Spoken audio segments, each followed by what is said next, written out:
Welcome, my friends, to XboxEra. If you're new here, let me fill you in. XboxEra is a platform for the Xbox community with best-in-class forums, a kick-ass Discord server, and of course, XboxEra.com, your destination for the best news, reviews, and features, all focused on your favourite platform, Xbox. It's every Xbox fan's gateway to the best of XboxEra. Our incredible podcasts listened to in over 50 countries worldwide, our in-depth reviews, our own merch store for the coolest in gaming threads, and of course Dayone, where you can track, rate and discuss your favourite games on Xbox Game Pass. We're a small, agile and independent publication, and importantly, we're completely funded by you. If you value having a publication truly focused on your preferred place to play, you can become one of the cool kids by supporting us directly via Patreon. Just head to patreon.com/XboxEra. You get cool swag and awesome perks, and we get to keep doing what we do. Become a part of the best Xbox community on the internet and help us grow even larger. Thank you for your support.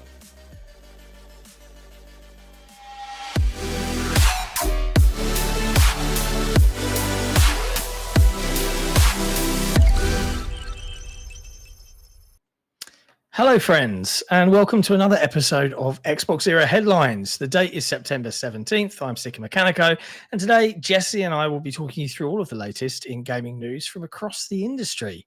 As a bonus for our wonderful and legendary patrons, we'll be making audio versions of these episodes available to them in the Patreon app. But if they're on Spotify, they can link their account and listen to it right there. If you would like to become legendary, head over to patreon.com/XboxEra. Hi, Jesse. It's Tuesday. We're here again. The video game industry continues to generate those headline things. How you feeling? Good. I'm pretty far ahead of everything. Not feeling too stressed. Not feeling like I'm in the prep phase for everything to really start hitting again. Yeah. Hoping Shattered Space is in sometime soon, because that's only a couple weeks away, and then it's right into Diablo, then it's right into Unknown 9, and then it's right into Dragon Age the Veilguard, and then it's right into a mix of either Assassin's Creed, Flight Sim, and or Stalker. Like it's literally nonstop through November. It's gonna be fun. And then there's a whole bunch of other stuff that the other people want to play. That's all coming out, so making sure we're on the list for all of those. I do know, I think Svikabrut is working on Frostpunk 2. I got it to him a little late because it turns out the person I'd been talking to wasn't there anymore. The moment I hit up someone else, I got a code, and I could have had it for him a few days earlier. You have done the Plucky Squire, which releases today. Reviews are not out, so take that as you will. Yep. I mean, very obviously, reviews should be today, as the game is not out yet. We will see. If you're going to talk about what Ursul's working on, you can't until 5 o'clock today. I don't even remember what Ursula is working on. Ursul's working on the thing.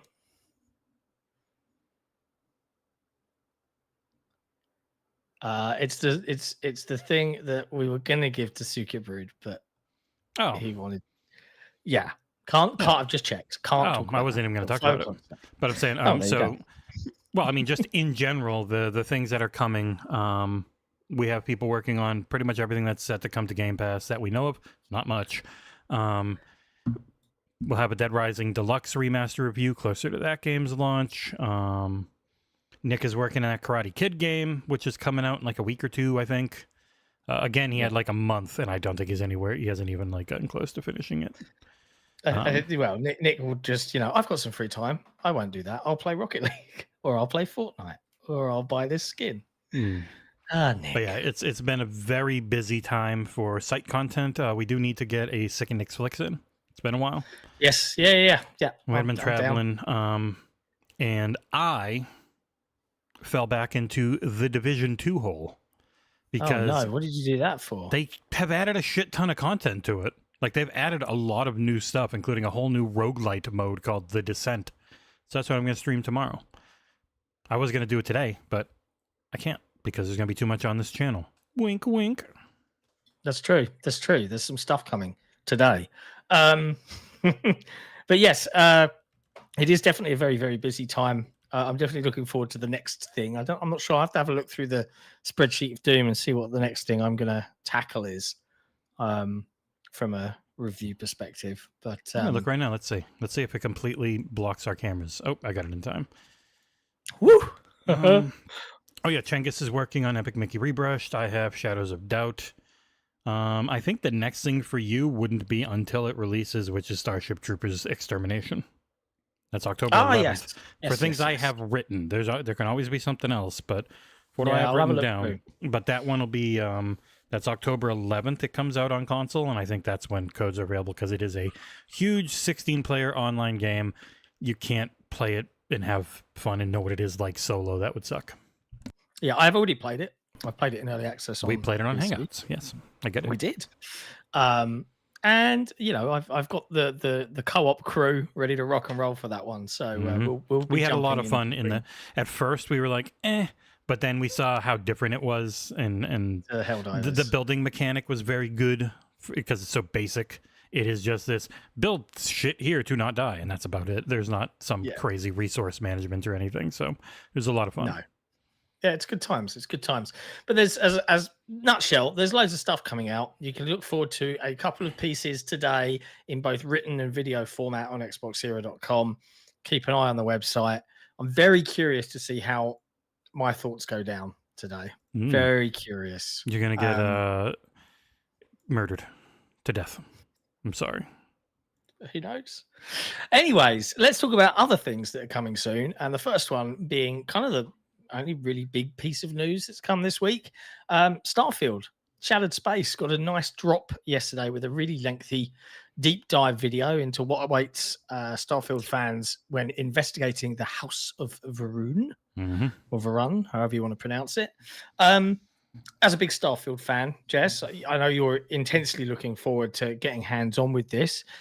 It looks a little bit to me, as someone who I've played quite a bit of Starfield, 20, 30 plus hours, not as much as everybody else.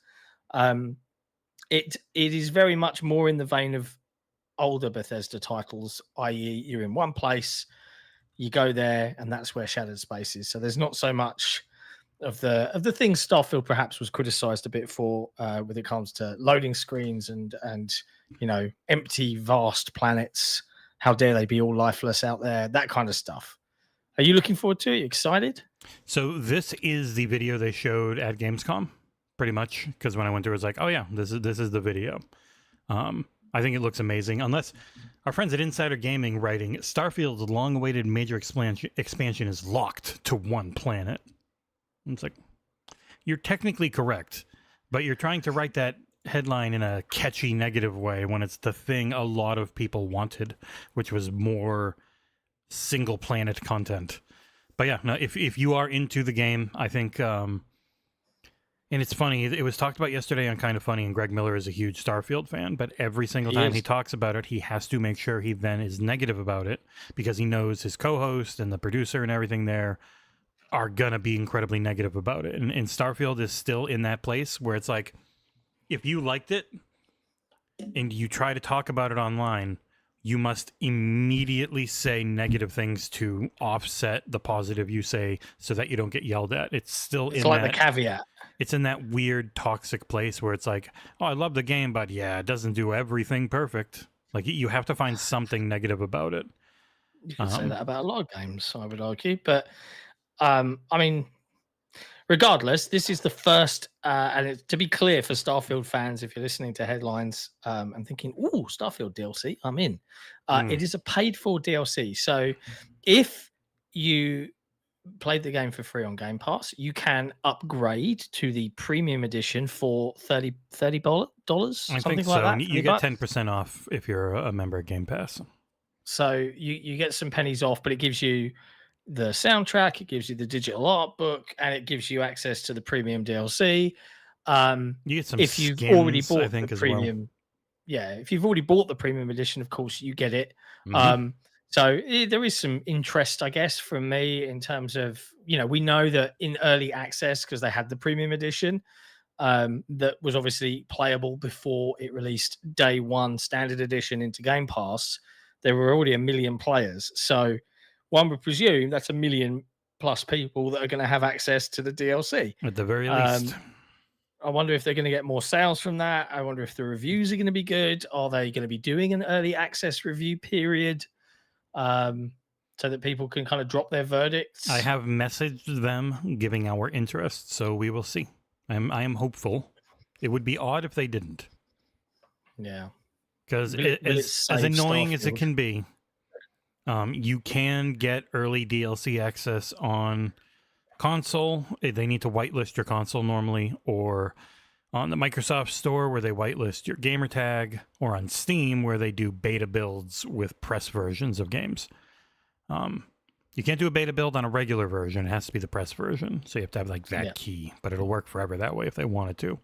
It looks amazing. It's all set up on one planet. You can go to it at any time the moment you get space travel, though they do say it's a higher level area. So obviously you want to be a little higher level. End game level. I wouldn't be shocked if it's more like 15 to 25. Not not super high level, but like they say, the moment you can get a spaceship and you head there, it's probably going to be pretty rough.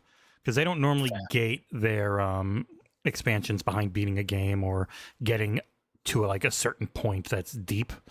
They normally gate it to just, can you reach the area it's in, essentially? Because it used to be about walking through a bunch of death. Now it's about flying through a bunch of death. But it looks great. One big planet with a ton of different areas on it for this bespoke story expansion. I'll be curious to see what it's like if I bring my New Game Plus character through, if that changes some of the options for dialogue up, because when you do the New Game Plus, you get an option. Sometimes it just kind of makes dialogue a little easier. Yeah. In a very in-universe way that makes sense. But it looks real cool. It's adding a whole bunch. I think the game, especially since they fixed the color grading where OLEDs couldn't actually go fully dark, like the moment they fixed that, I think it got a lot better. For those of us lucky enough to have good HDR. So the game's gorgeous. It looks amazing. I think it looks great. Yeah, it's always been one of the weird things where people... Goddamn Nick. Jesus Christ. He wants Plucky Squire if it shows up in ID at Xbox. It's Devolver, I don't think it will. Yeah, I doubt it. I'm trying to save some games for giveaways for Extra Life, but Nick hates charity, so... Nick can only have any more game codes if he's willing to get up at 7 a.m. on a Sunday morning. Otherwise, it's out. Sorry, bro. But as a huge Starfield fan, someone who loved it pre-launch and has only grown to love it more, I am extremely excited for Shattered Space just being something a little different while invariably really being more of the same. Like, it is still more Starfield. It's an expansion to Starfield, yeah. But it's changing it up in a way just enough to feel fresh. Like, it's not feeling like more Starfield. It's more slightly different Starfield, which is cool. I wonder if there's going to be like new powers and things like that. But I mean, hey, it's a story-focused expansion, so I expect some. I mean, how long was? I'm trying to think of the last one of the Bethesda expansions that I know the name of, like Shivering Isles or something like that. What was a good one for Skyrim? Was that Shivering Isles? I don't remember. I never played most of them because I would always get the base game, play through it, and then I had no idea what I was doing when I tried to come back and play the DLC. Right, yeah. So that is a problem. I'm just wondering how many hours worth of content is actually here. You know, that's what I'm curious about. If it's a full planet in Starfield, if they've got 30, if they've got 10 to 30 points of interest in a whole long quest line, I'm imagining it won't be short at the very least. Interesting.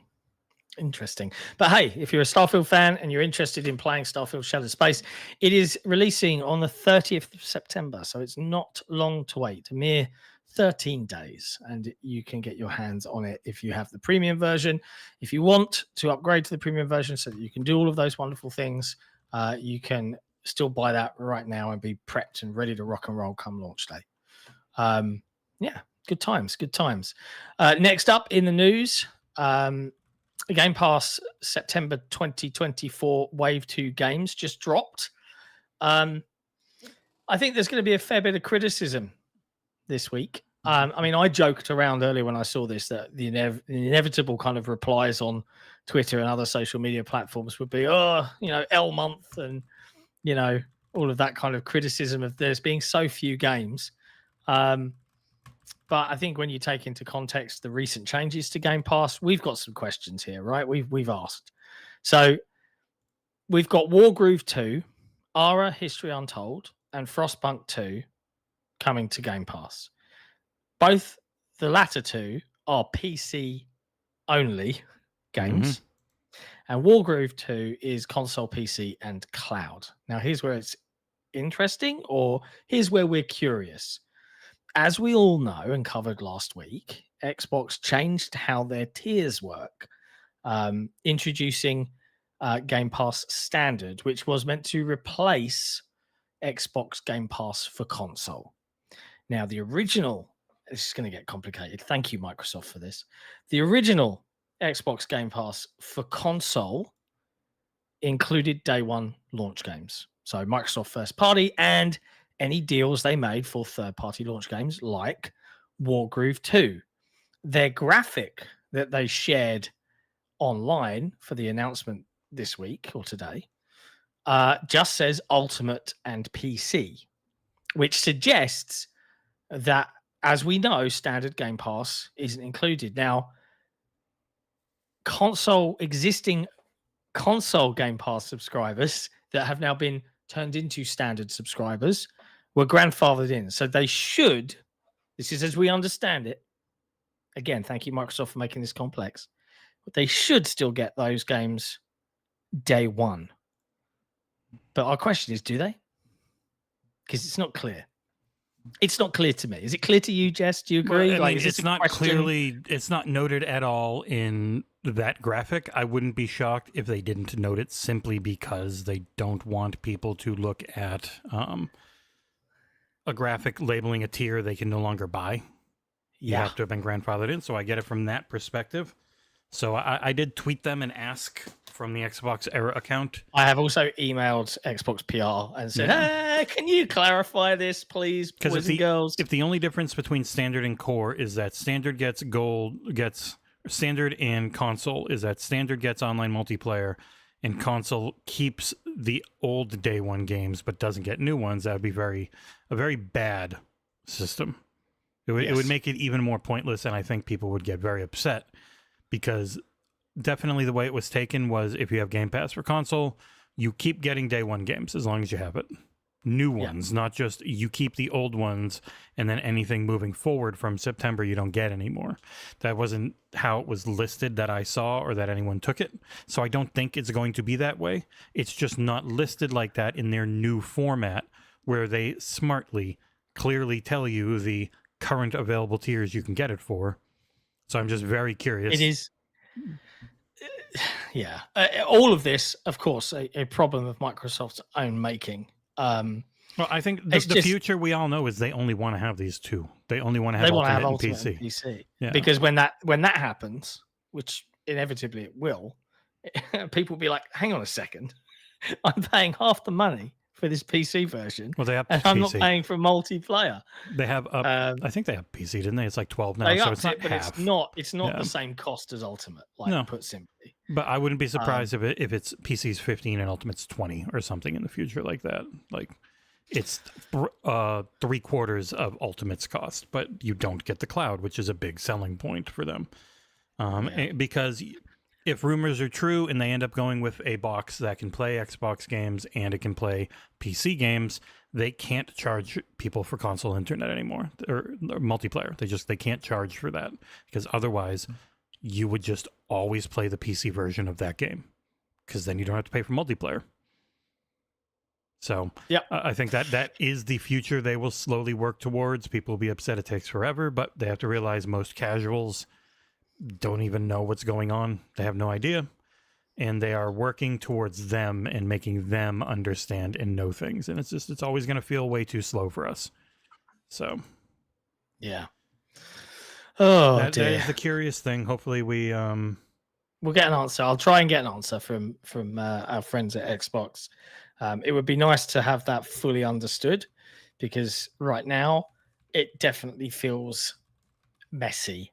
I mean, to be fair, I expected it to be messy. But also it's messy for like I bet you it's not that many people. Like between Ultimate and PC, that's probably, I wouldn't be shocked if that was 97 to 98% of Game Pass users. I don't disagree, but you'll know what the internet's like. They'll be happy to make a big it should be shitstorm on clearer, behalf of that minority. but from them, users. it'll be like, yeah, it's a bad look, so we'll get mad, and I get that. You should. It's a bad look. You should get mad. Yeah. I mean, I'm just looking at the chat. JB1521, just think of it as Ultimate gets everything and Standard gets whatever. You're not wrong, and we know that. The problem is Standard doesn't get day one games. That's the new tier. But the problem is that they've grandfathered in people that were on the original console Game Pass tier, which has now become Standard, right? So the question becomes, do those people that have done nothing to their subscription, they're just carrying on, they've still got a year's worth of subbing left, are they suddenly now losing games because their games just don't drop for that tier anymore? How have Microsoft in the back end separated out those users? Because I know like they could go and I'm going to subscribe today to Game Pass Standard and I wouldn't get the day one games because that's not part of the subscription. How are they managing that at the back end? And is it just the case that they've not noted it on this graphic for clarity or to avoid confusion, but in some ways are creating confusion?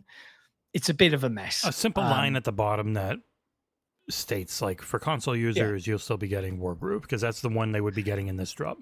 So once Wargroove hits on, if we know anyone that has Game Pass for console, whenever Wargroove hits on the 19th, so in a couple days, if it's there for you as a console user, it's not a day one launch for the game, but it is a day one on the platform for the game. So it would be considered a day one game, like Chia and Neon White and a whole bunch of others aren't in Standard. So yeah, I'll just be curious. I imagine it's there for all of them. It's just not 100% clear in the new graphic, which is the only reason why I'm curious. I think the new graphic on the whole is good. This one where, it just says now Ultimate and PC. So it's play it day one with Game Pass, and then they will have Ultimate and PC on everything. Because if you had console, Ultimate, and PC, people are going to go and say, how do I sign up for console? I don't want to do Ultimate. Console's probably cheaper. And then they can't. And they're like, well, fuck you. You say it's there. Oh, Microsoft. I was seeing some comments in the chat as well, just asking about the lack of hint dropping. Because, it's 3 games for the rest of this September month, right? Is that all there is? We've seen scuttlebutt and talk of Tony Hawk's 25th anniversary.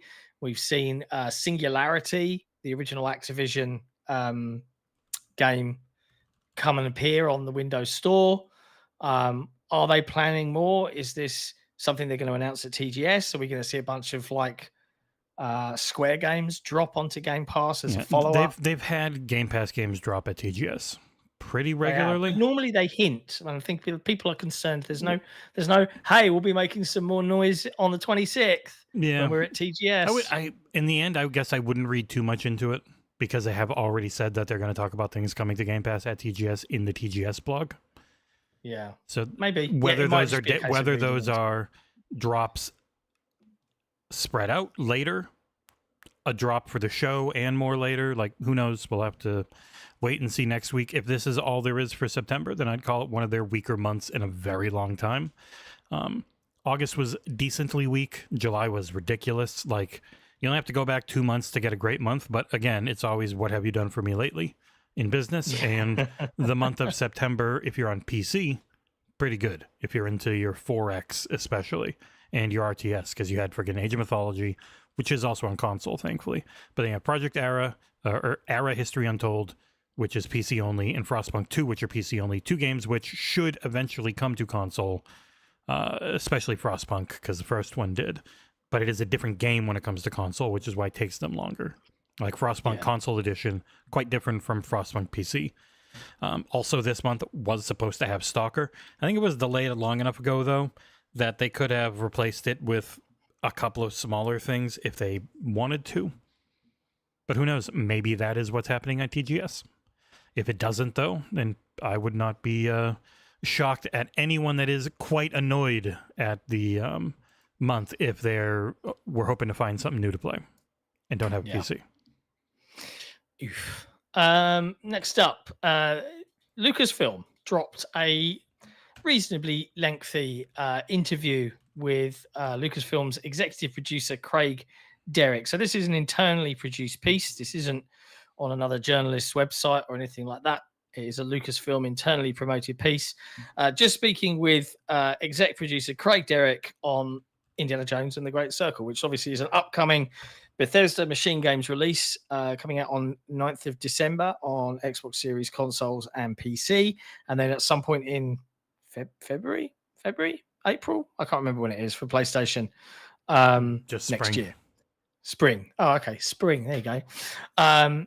There's a few little tidbits in here. If you like me are chomping at the bit for getting your hands on Indiana Jones, there's some stuff in there about Gina, the new companion.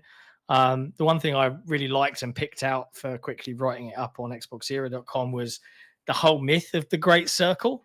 And I maybe I've been living under a rock, but I presumed it was just a video game MacGuffin, right? That hey, all these historical sites, if you look at them and draw a line across a globe map, they align in a perfect circle. That's actually a thing. That's actually real. It's a made up thing, just like the globe. Can't make a circle around a flat. Me. Yeah, you got me. I'm part of the conspiracy. It is a flat Earth. Can you imagine if we get a YouTube comment or an email in? Oh, I find you guys mocking flat Earthers to be really unfair. You know, I wouldn't be surprised. I would keep expect politics out of podcast. Anyway, yeah, Craig was equally mind blown according to the interview. So they kind of played around with what MacGuffin could be linked to these sites and how each location could be authentically represented. And it's really, really nifty. Like the fact that they took pictures of some of those sites about what they looked like back in the 1940s and 1930s to then represent what they look like versus now in the game.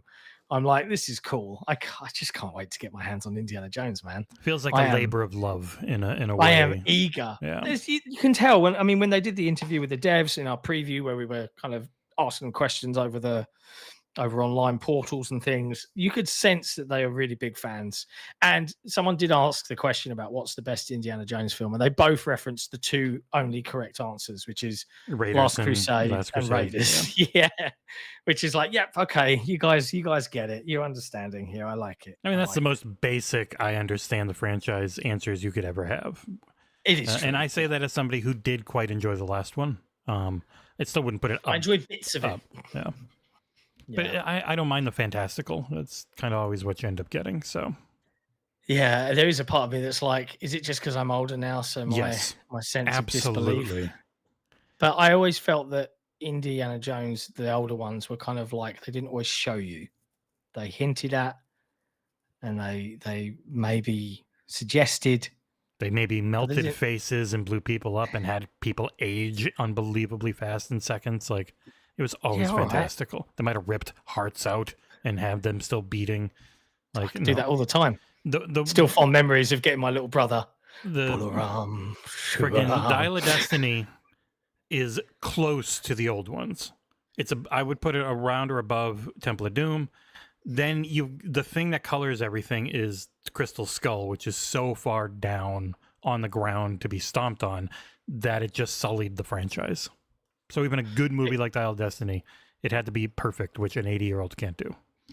Yeah, bad times. Anyway, there you go. Indie fans, keep an eye out.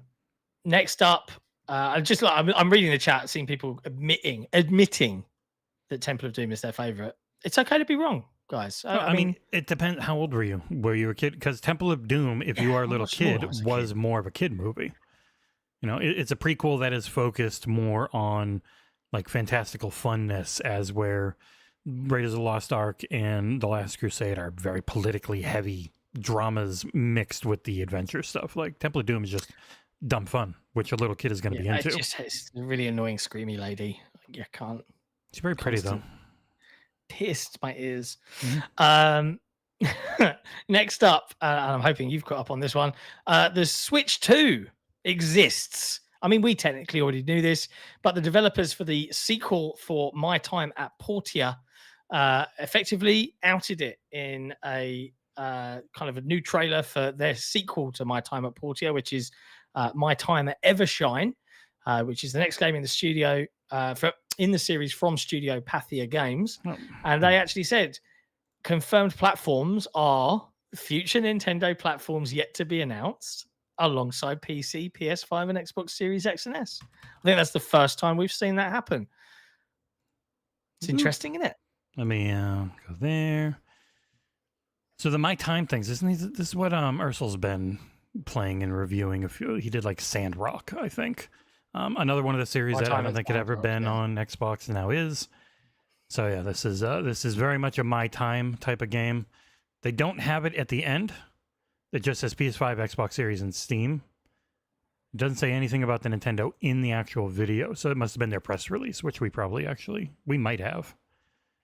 But yeah, that's funny. I mean, everyone knows it's not. Nintendo has literally talked about their future platform. Like, there won't be any news today about the Nintendo future platform in like the Nintendo Museum thing.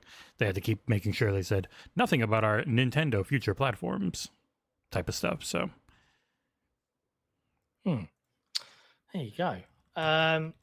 Just to answer the chat, when is the TGS Xbox show? It's on September 26th at 5 a.m. Eastern U.S. standard. Yeah, it's very unpleasant time. It's 6 a.m. Yeah, 11 a.m. for you, 6 a.m. for myself and Ursul. So Ursul will be getting up. I will not. And it's Japanese local time, so it's like midday, I think, or something. Or it might be even evening for them. Yeah. Because I think their day starts at 10 p.m. my time is when I normally start getting Japanese PR emails. Speaking of which, we've just got one through. I'm not sure if the embargo allows us to. What is it? I didn't get it. Yeah, it is. I am allowed to say this out loud. Final Fantasy. What is this? 16 is out 16? Today on PC. Yeah, PC and Epic. Yep. Complete edition, existing DLC chapters. It's all available now. Yeah, that was known. Enjoy. I tried getting a code to maybe stream a bit, but I haven't heard anything back. Can't have everything, can we? Other things that are coming to Game Pass, and we probably should have ordered this as part of the Game Pass thing. This is my bad. It was. Overwatch 2. You wrote over it. Whoa. Indiana Jones was before Overwatch 2. What? So, yeah, Indiana Jones is coming to Game Pass. Don't try and read It's the Xbox block. Whatever. You shoved My Time at Portia in there, not my fault. I did. Overwatch 2 isn't coming to Game Pass because it's a free-to-play game, but there are a load of perks if you link your Battle.net account to an active Xbox Game Pass Ultimate. I love this. This is published on September 16th from Blizzard, who is owned by Microsoft, and yet it says, link your Battle.net account to an active Xbox Game Pass Ultimate, Xbox Game Pass for console, or PC Game Pass account. Well, one of those doesn't exist anymore, buddy. By November 11th. It is letting you know. It's all standard. No, standard doesn't get it for you. That's the point. So the fact that Game Pass for console, so they are considering this adding the game to Game Pass, John. I do think this is the answer. They are adding Overwatch 2 to Game Pass. That's why they're saying it this way. And it's coming to console. That's why I'm pretty confident Wargrove 2 is coming to Game Pass for console. But in the effort of not confusing new customers, they're fine with confusing us because we'll get the answer. We'll actually try and figure it out. So they just don't want to confuse new people. But yes, so you get these skins. My wife is probably going to sign up for a month of Game Pass just to get it. You get the skins. You also get 10% more experience, which is freaking kind of huge. Wow. Yeah, it's not as much as the 20% you get for Valorant, but I think Valorant takes a lot longer to level. I might be wrong. Don't yell at me. And also, I have no idea what these are. Mythic Prisms to snag Mythic Shop cosmetics. You get 30 of them. One time. I don't know what those are. I haven't played the game in... I think we have like 1,500, 2,000 hours. My wife, my brother, and myself all just would play Overwatch 2 most nights. Skins look nice. There are these ones. You get a cardboard Reinhardt. You get the bee. Friggin' Healy lady. Jesus Christ. Mercy. You get... Is that a weird-ass Reaper? A cool-looking Genji. God, Life Guy, I can't remember his name, and then Diva. Wow. Yeah. I don't know what any of those people are, but I will believe you. Yeah, Mythic Shop sells Mythic skins. Those are the super over-the-top ones that like color change and look really cool. Overwatch 2 is great. I gave it a really positive review. I stand by it. I know that it pushed too esportsy and lost some of the dumb fun. I think they have been moving back from that a little bit, especially as the esports thing dies. I know some people are mad that it's all through Battle.net. I don't see the point in porting over Battle.net games that are already out. And then also, the only thing I am annoyed at is that Call of Duty's not cross-buy. Because that one has always come to Microsoft Store, whether people know it or not. You can find most of the recent Call of Duty games on the Microsoft PC Store. They've always actually come out there. But then Black Ops 6, which is coming out there, you can play that version through the Xbox app with Game Pass, but it's not cross-buy with the Xbox version. And I wouldn't... The thing I think is going to be, then you have to make the PlayStation version cross-buy, says the FTC. It would be an unfair advantage, which is dumb as shit and actually hurts consumers, but I bet you that's it. I bet you and I'm Sounds sure right. they're not sad. They're not like, oh, damn, people have to double buy now. They're probably happy they don't have to do, but yeah, a lot of the stuff that the FTC has actually been really freaking cool lately. They still just kept messing with this one. This was the one they didn't know the industry well enough to know. They did look a bit dumb. So they misfired on where they tried to hurt and stop things. Because it definitely needs to be a thing in gaming. I just don't like where they went and did it here. But on the whole, the FTC and Lena Khan and them have been very good lately. I'm seeing in the chat from Brian McHenry, hey guys, I keep getting ads on YouTube.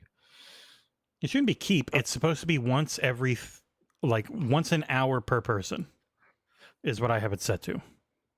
Because you have to run them or YouTube doesn't give you any money. But it shouldn't be all the time. It should be no more than 1 to 2 an hour. And they're not supposed to be very long. I'll keep clicking the delay button so they don't run. Yeah. Because if you don't run them when you're live, they don't let you go back and put them in to the VOD. Because they're really jerks. Dumb. At least it hadn't worked for a very long time, so I gave in and started running them live. Unfortunately, I am sorry. Look, we need to stay alive. Speaking of which, if you want to help keep XboxEra alive, head over to patreon.com/XboxEra. And please do hit the like button down on YouTube if you're watching on your phone or on the desktop or whatever. Just, hit the thumbs up. Next up in news, Diablo 4. This is a big number. I read the whole thing. What the heck? Has made over $100 million from microtransactions alone. This is coming via Game Reactor, which is absolutely nuts. Written by Samuel Lakin. Microtransactions continue to rear their ugly head, and perhaps no statistic highlights. This is a very negative slant. Quite how problematic they are. Well, who's they problem for? That's why I don't normally go to Game Reactor. Businesses that make money from them? Yeah. People get really mad that it's because I think it's good SEO to be mad about microtransactions instead of realizing they just happen because people want them. People want to buy shit. It's why they happen. So if you're going to be mad about them, predatory ones, absolutely go after the companies, get pissed, do legal shit. But when it's just people like buying shit for their game and playing dress up, if you're going to be mad at anyone, be mad at the people. I'm mad. Be mad at Nick for spending $4,000 in Fortnite. This literally goes down that route, right? So Diablo 4 has generated over $1 billion for Blizzard. So that's around 15% of its total revenues from microtransactions alone, stemming from its premium in-game currency, Platinum. Of course, Diablo 4 hasn't been without its fair share of controversy surrounding these microtransactions, with $28 armor sets, controversial horse armor purchasable only by Platinum, and the Father's Judgment bundle priced at a whopping $65. Still, all of the upset clearly hasn't slowed things down. Perhaps FOMO is just too strong. No, people just want just cosmetics. Yeah, it's an optional thing people like, as long as it's not pay to win. Like pay to skip was a big thing in Diablo Immortal. Had to sneeze. Pay to skip and pay to win sucks. But I would be very shocked I always throw in extra words. I would be shocked if these people knew what a bundle in Valorant can cost. How if you buy an every weapon bundle, you can easily spend $80 to $100, and people do it. And it's just you pretty much are the only one that can see the gun in your hand. Like most people aren't looking at you because the moment they see you, they're dead. Like that's just people are into it. I'm not saying it's a strange thing to be upset about. It's like being mad at gambling, and it's like, well, if people didn't want to gamble, then they wouldn't make any money. Like people want to do this. Like you said, it needs regulation, but the predatory stuff, like predatory stuff, I dislike like loot boxes and stuff where there's a chance, and it's suggesting you constantly fork money over for a chance to win something. That's bullshit. You know what's funny? But saying what? Overwatch was better with loot boxes than it is with the current store, because they handed you loot box. No, pretty much everyone that plays Overwatch feels that way, because Overwatch was extremely generous with giving you loot boxes for free if you just played. You could always buy more, but you could just play. I had playing Overwatch versus Overwatch 2. I have earned 7,000% more cosmetics. You get nothing for free anymore. The old system, you could get every skin in the game. The new system, you must buy them. At the very least, you have to buy a battle pass. It's just, I think anything predatory, like that's effectively gambling. Aimed at kids. The stuff that needs that regulation. Type of stuff needs to go. But like FIFA Ultimate Team is a fucking scam. All right? Like, I don't care because I don't play football and I'm not going to fall for it. But see, chat's with me. Everyone so preferred the loot boxes in Overwatch because it was a generous. It was a generous loot box system. They would give you so many, and every event skin, everything would be in them. And now, you have to buy them. But even something like I play Division 2, I just bought the season pass so I could do the new. Like their season pass would always be tied. It's a season pass that gets you a bunch of in-game loot and stuff, but it's a PvE game for the most part, and that loot you can get in other ways. It's just like different looking versions of them, and it would get you the manhunt for that month, so it was content as well. So like I have had no problem occasionally buying a season pass in that game because I felt like it got you so much. It was even the same in Destiny 2. If you wanted to do that seasonal content, you needed that season pass. $10 gets you 3 or 4 months of constantly disappointing stuff to do. There are two grand benefactors in chat. I've seen Torn Raptor, the amazing one, and our newest, Assassin Entertainment.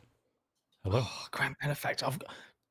Don't let me forget to make the new grand benefactor intro. I'm feeling I might make a completely new one because at the moment I'm having to like slow footage down to fit all the names in. So, and I feel bad for the MVPs. They don't get in there, and they're doing 30 a month or more. I know, but that wasn't the text. The thing. Not names. What if we just popped up text? It doesn't change very often, really. Like they've been incredibly consistent. In fact, I'm going to call them out right now. So if you're wondering who we're talking about, we have 3 grand benefactors. We have Torn Raptor, Croat 56, and the newest one, Assassin Entertainment, whose name has been covered because I forgot to move that on this thing. There you go. Then we have our executive producers. Top, Not Jack, Kevin S. Gorkenstein, Jordan White, Assassin Entertainment. Previously, I got to remove him. He had moved up in the world. Mohammed Sherez, who, by the way, has already done a large donation for Extra Life, which means at least 2 giveaways are guaranteed. Because every $25 to $50, I will do a giveaway on the Discord, because the easiest by far on the Discord. Taryn, Frank C., Britt, Jordan Andow, and Peter. And then we've got MVPs, Sebastian P., Gary B., Hargeet Chani, Hebs, and Spartan P451. They are our top creme de la creme. I would say the other names, but we would be here for quite a long time because there is over 200 total. Yeah, it's awesome. Amazing. We love you guys. Yeah, I have ideas. And just FYI, for folks that maybe are a Patreon member, but don't really frequent the forums, we are working on it. I saw the newly produced kind of way of doing things. And maybe we'll be able to roll it out in time for this weekend. What do you reckon? I mean, it's done. We literally just instead of making a forum thread, it would just be a link to that Google form for asking questions for the podcast. And we'll make a new Google form every week. I'll just copy and paste and change the date, and that's it. That's way easier. You have to pick the topic. So if we're talking about topic of the news, that way we'll be able to pull them out and put them into the topic for the flow to be better. And if it's a random question or something else, you can mark it as such, and then we can save those ones for the end. So I feel like it's going to improve the flow of the show quite a bit. So I'm quite looking forward to trying so that it's out. for our community questions segment. The patrons, any patron gets to ask. That'll stay the same. It'll just be more regimented in making sure the topic's there. So it's a Google form. You put your name, you put the topic, and then you get 250 characters for your question. And away you go. Assassin Entertainment says, don't call me Assassin Entertainment. Just call me Assassin. Ooh. That's what my friends call me. Noted. I'm going to shorten it even further. Ass. As Forcelin. As Forcelin. Love you, bro.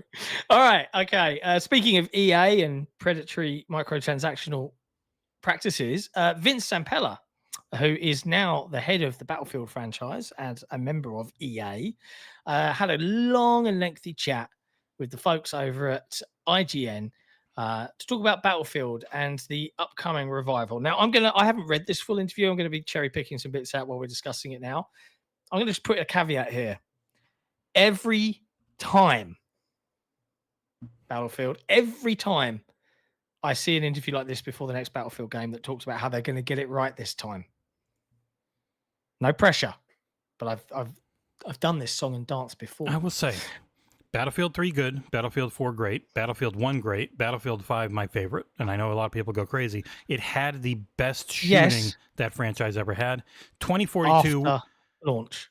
Launch, broken, busted, missing features, and then they're good games. It was missing some stuff. That's my problem. But Battlefield 5 just had the best, my favorite gameplay in the franchise. Still does. They've made 2042 a better game. We don't have a review of it anymore for reasons. It's just completely wiped off the internet. But yes, I am hopeful that they go back. I don't even need the future stuff, like what he's talked about in here about being modern now, maybe slightly future, like these are in the works for real type stuff, but the focus being modern, big destructibility. The lack of destructibility, I think, hurt 2042 the most. You still had a lot of it in 5, and I just friggin' loved the flow of a match in 5, especially when like I would be the tank driver, my wife and brother would be the crew keeping me alive and shooting off the turrets, and it was just some of the most fun I've ever had in a video game. And I felt that was lost a lot in 4, where 4 everything just kind of felt disposable. Like there was so many tanks and so many helicopters and so many planes that all felt like tissue paper half the time compared to just a guy running around with a friggin' little rocket launcher. I used to have so many memories in Battlefield 3 of like swimming to the other enemy's boat in that one map and stealing their Apache helicopter. And we, like me and my flatmate at the time, we'd be just like swimming along. We'd be listening to AC/DC's Bad Blood or whatever song it is, and we'd just be like, yeah, like just stealing. And we'd be call ourselves the Chopper Scroats. I think there's a whole montage out there somewhere of just ruining people's day with the chopper. But the nutshell of this interview, and do go read it, it's up and available on IGN. It's going back to that modern era. It's going back to that focused Battlefield experience. So the whole 128 players per map kind of thing. Let's go back to 64. It was a bit too much. Yeah. They talk about some of that design approach. Zampella's quoted as saying, I'd rather have nice, dense, well-designed play spaces. They talk a little bit about 2042, and it wasn't a failure, but it wasn't right there at launch when it should have been. And that's the thing I want them to nail this time with Battlefield. If they're going to make one, get it right out of the gate. Focus on the stuff that matters. Don't bother about a single player campaign. Right? No one buys a Battlefield game for a single player campaign. Okay, they buy it for multiplayer. So make it good. And looking at the amount of destruction and stuff in things like the finals, even the recent, I played it, Delta Force Black Ops or Black Hawk. Black Hawk Down. on PC in the alpha. That's some really good destruction and felt really good to play. So, you've got some challenges, EA, to kind of win back the Battlefield audience, because there are other games coming that are really giving it a good go. So fingers crossed. It is a very hard thing to be a paid for multiplayer game, which Battlefield is still trying to be. There also was extra reporting, Insider Gaming. This pretty much matches up with everything Tom had reported. But he also reported a free-to-play Battle Royale as part of it. Because they had a good Battle Royale, but it was tied to buying Battlefield 5, which just means it's going to die. Because that's either, that was a full $60 game, and most people weren't going to spend that for a Battle Royale back then. Especially when that, I don't think, was there at launch. And then the next time they tried like a hero-y, extraction-y thing in 2042, which, again, you got to pay for it. You're not always going to have the most luck. So having an actual free-to-play Battle Royale, I think, would have much more chance. Yeah, I fingers crossed for him, man. But it's all of these games are just trying to be the only game you play. I look at something like, what was it, BattleBit, that came out and caught fire because it was such a core Battlefield-like experience that focused on those bits and getting it correct. Yeah, we'll see. Good for them. Like, fingers crossed. I don't know when we're going to see that. I mean, when did 2042 come out? 3 years ago? 2020? 2021? 2021, I think. Oh, okay. So I was just clarifying with Torn Raptor in the chat. He would buy Battlefield for a single player. Fair enough. You've proven me wrong. November 2021. Okay. Yeah, maybe we might see something June-ish next year for a new Battlefield. Maybe 3, 4, 5 year development DICE time. does seem like one that's gone through a lot of transition, so I'm curious.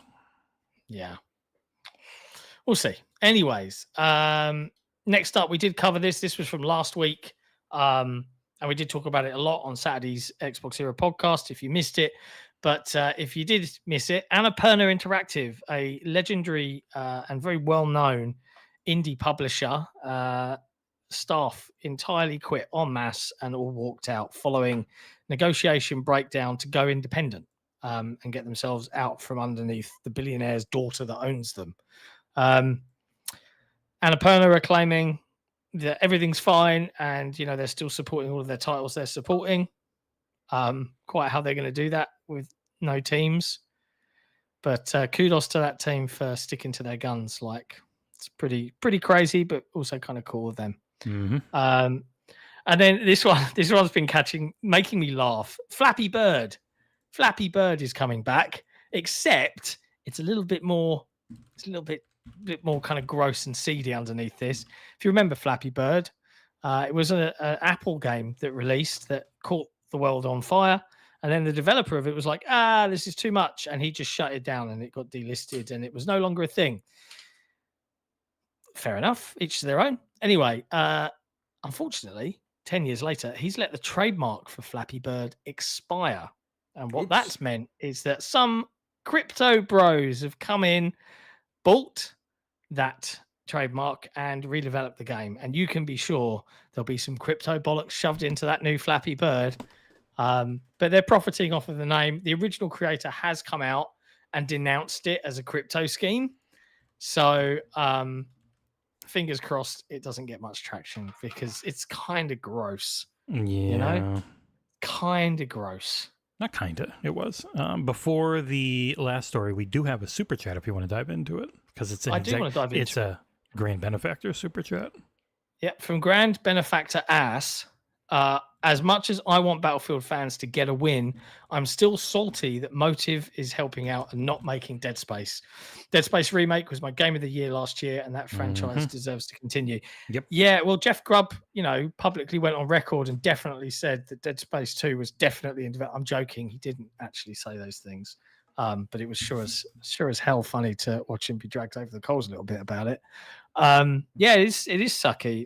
But people aren't buying the games. Nope. People aren't buying them. They cost too much. They take too long, and they don't make money anymore. The games industry is broken, man.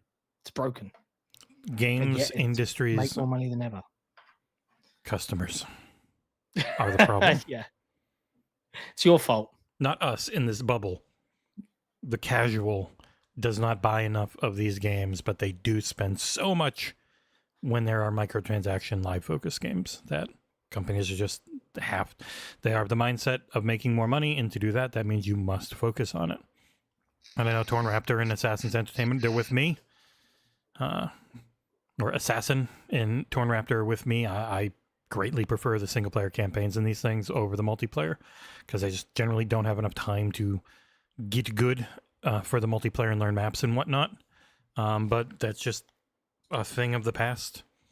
Like Space Marine 2 was the exception, and even there they threw in a pretty comprehensive PvP mode, which is the thing that will keep the game going if it's going to hit. So good for the Space Marine 2 devs though. That game is awesome. Yes, it is. Yeah, and then last piece of news here. This is just I'm not going to read all of this out, but it's just a heads up that it's out there. You can read it on routers.com, and it's an exclusive story about how Intel lost the Sony PlayStation business, reportedly, back in 2022 to AMD.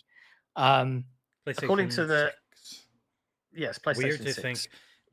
Talking with Jason Ronald and realizing, oh yeah, they start these things roughly a decade out, planning new consoles, and it's like, oh yeah, people are like, it's too early to talk about. It's like, no, it's not. You could have started talking. You could have started talking about this in 2018 with them. They would have already been working on it. Like, that's the way it goes. That's how long it takes to make silicon like this. Like, it's incredibly hard. Yeah, but the story goes into detail. Apparently, it was disputes over profit margins that blocked the Intel Sony deal. It could have generated $30 billion in revenue, according to sources that spoke to Routers. AMD won it in the end. I am curious if AMD won Microsoft's aspirationals for that next They haven't talked platform. like they didn't, so I would think yes. Yeah, and they are doing their own ARM stuff in case that was just better, but also their Strix lineup is way more power efficient and is the type of thing that could more easily work for Series S versions of games. So, like, aspirationally, I think they're closer.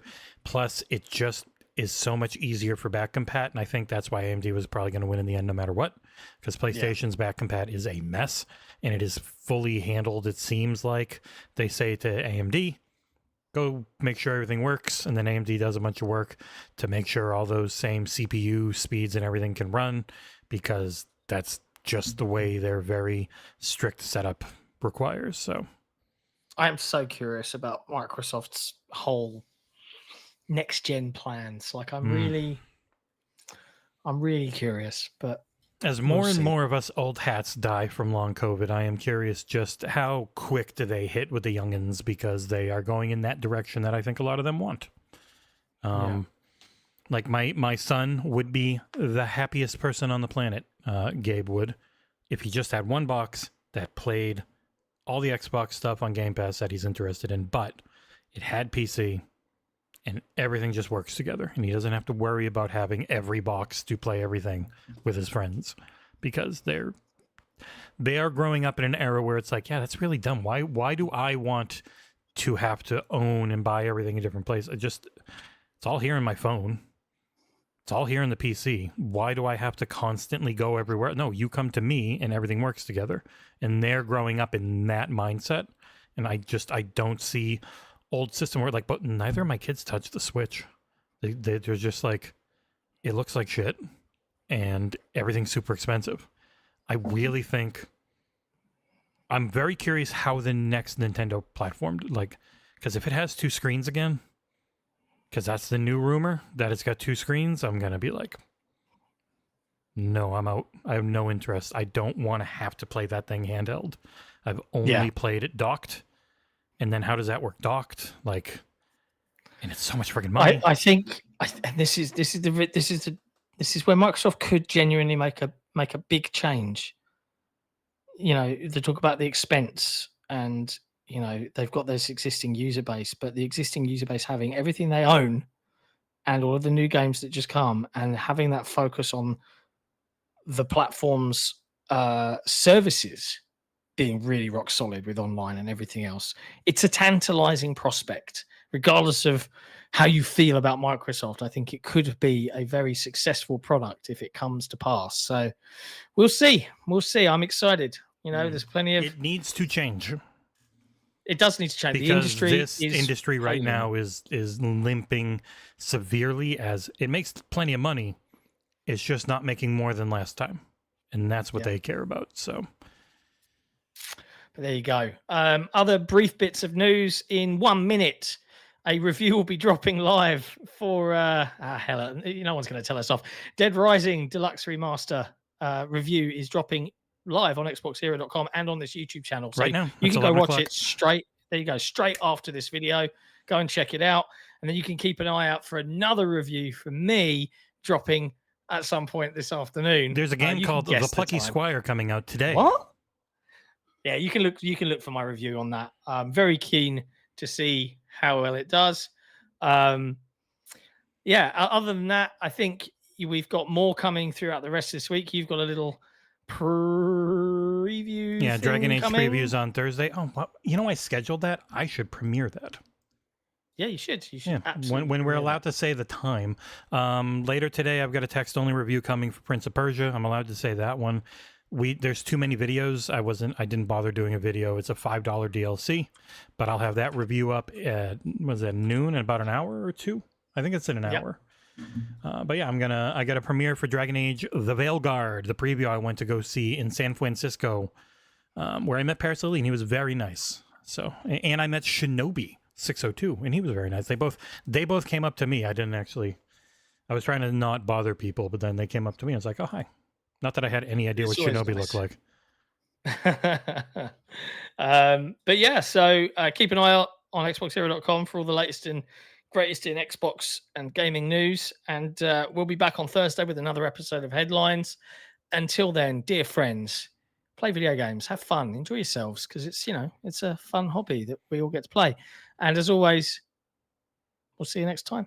Ciao for now. Ciao for now.